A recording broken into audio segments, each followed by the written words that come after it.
আচ্ছা জামাই, আম্মা, আমার মা সামান্য মাথা ব্যথায় চলে গেল, একটা ডাক্তার দেখাইতে পারলেন না জামাই? কি কর আম্মা? আমি ডাক্তার দেখাইছি, 3-4 বার ডাক্তার দেখাইছি আম্মা। সবচেয়ে বড় ডাক্তার দেখাইছি, ডাক্তাররা সব কইছি ওর মাথা ব্যথা, মাথা ব্যথা হইলে চুল টাইনা সিরা বলায়, সব কইছি আম্মা। ডাক্তার তো রোগ ধরতে পারে নাই। মাথা ব্যথায় আমার মেয়ে চুলটাই না ছিঁড়ে ফেলাইতো। ও জামাই, আম্মা, আমার মেয়ে কি রাত্রে ঘুমাইতে পারতো? সারাত ঘুমাইতে পারতো না, খালি ছটফট করতো। কতবার কইতাম তুমি একটু ঘুমাও, একটু ঘুমাও, ঘুমাইতে পারতো না আম্মা। আমি খালি কইতাম একটু ঘুমাও, একটু ঘুমাও। আমারও কইতো আমি তো ঘুমাইতে পারি না, ঘুমাইতে গেলে মুখটা বলে ধরপড় করতো, খালি ছটফট করতো আম্মা।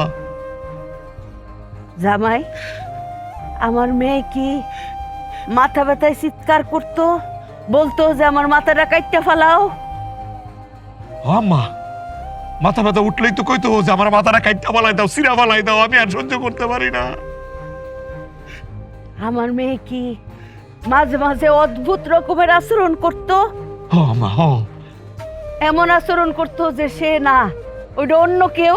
আম্মা, এ তো মনে করুন কথাবার্তা বলতো ঠিকঠাক, হুট করে এরকম আচরণ করতো, মানে আমি তো অবাক হয়ে যেতাম, কি রে এইমাত্র ও ভালো কথাবার্তা বলতেছে, এইমাত্র ও খারাপ আচরণ করতেছে।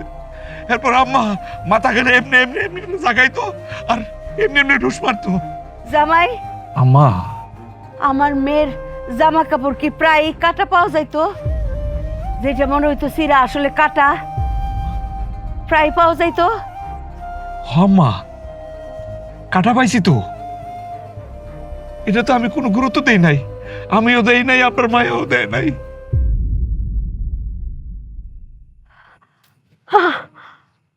আমার মেয়েরই তো কুফরি করা হয়েছে জামাই। কি কর আম্মা? কুফরি করা হয়েছে মানে? কুফরি করে আমার মায়ের মাইরা ফেলাইছে গো। আরে জামাই, তোমরা একটাবার কইতা কুফরির চিকিৎসা তো খুব সহজ, আল্লাহ তাআলা দিয়া দিছে। আরে ও মারে, আম্মা, এই যুগেও কুফরি হয়? হয় রে জামাই, কুফরি অনেক আগেও ছিল, কুফরি এখনো আছে, কুফরি সারা জীবন থাকবো, যতদিন শয়তান বাচ্চা আছে কুফরি থাকবো। তাই বলা আমার বউরে কুফরি করব? আরে জামাই, এটা তো আমার সহজ সরল কলজার টুকরা মাইয়া, একটা সাধারণ মানুষ। স্বয়ং আমাদের নবীজি কুফরিতে আক্রান্ত হয়েছিলেন, উনি 6 মাস কুফরিতে আক্রান্ত ছিলেন। ওনাকে আক্রান্ত করছিলেন লাবিদ বিন আসাম। তখন সূরা ফালাক আর নাস নাজিল হয়। একটাবার যদি বুঝতা, একটাবার যদি কইতা, কুফরি চিকিৎসা তো খুব সহজ। আরে আমরা মুসলমান না, আমরা সূরা ফাতিহা, ইখলাস, সূরা ফালাক, সূরা নাস পড়া যদি আমার মাইয়ারে পানি পড়াটা খাওয়াইতাম, আমার মাইয়া তো কুফরি থেকে মুক্ত হয়ে যেত গা। আরে জামাই, কেন জানাও না? আরে আমার কলজার টুকরা আমার কলজার মধ্যে থাকতো গো।